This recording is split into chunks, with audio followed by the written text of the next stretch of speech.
Pemikiran Al-Farabi tentang pendidikan, apakah pendidikan hanyalah soal pengetahuan? Bagi Al-Farabi, filsuf besar Islam yang dikenal sebagai guru kedua setelah Aristoteles, pendidikan jauh lebih dalam. Ia bukan sekadar proses kognitif, tetapi jalan menuju kesempurnaan insani. Pendidikan adalah instrumen untuk membentuk manusia seutuhnya, dari aspek akal, moral, hingga spiritual. Dalam pandangan Al-Farabi, tujuan utama pendidikan adalah mencapai kebahagiaan hakiki. Bukan kebahagiaan semu yang bersifat material, melainkan kebahagiaan yang bersumber dari kesatuan antara pengetahuan, akhlak, dan kesadaran ilahi. Manusia yang sempurna, menurutnya, adalah manusia yang mampu memahami kebajikan secara teoritis dan menerapkannya dalam kehidupan nyata. Ia juga menegaskan pentingnya harmoni antara akal dan adab. Ilmu pengetahuan saja tidak cukup. Tanpa moralitas, ilmu bisa menyesatkan. Oleh karena itu, pendidikan menurut Al-Farabi harus menyentuh 3 aspek utama: kognitif, afektif, dan psikomotorik. Atau dalam bahasa kita, ilmu, akhlak, dan keterampilan. 3 dimensi ini menjadi fondasi bagi lahirnya masyarakat yang beradab. Salah satu kontribusi penting Al-Farabi adalah klasifikasi ilmu dalam karya monumentalnya Ihya al-Ulum.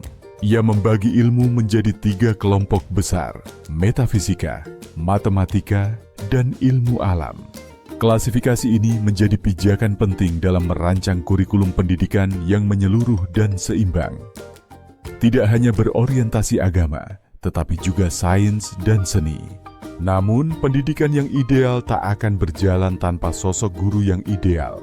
Bagi Al-Farabi, guru bukan sekadar pengajar, tapi pembimbing jiwa. Guru yang baik harus memiliki ilmu yang luas, akhlak yang luhur, dan keteladanan dalam hidupnya. Ia harus mampu memahami karakter murid, membimbing sesuai potensi, dan memelihara niat yang lurus. Al-Farabi bahkan menyusun kategori peserta didik. Ada yang perlu dibimbing karena tabiat buruk, ada yang perlu dibiasakan karena kurang cerdas, dan ada pula yang siap dikembangkan karena memiliki akhlak yang baik. Pendekatan pendidikan, menurutnya, harus bersifat adaptif, tidak satu metode untuk semua, tapi disesuaikan dengan kondisi peserta didik. Dalam hal metode, Al-Farabi memperkenalkan 4 pendekatan: persuasif, demonstratif, wacana, dan argumentatif. Metode ini mencerminkan kedalaman pedagogi Islam, dari pengajaran logika hingga dialog kebijaksanaan.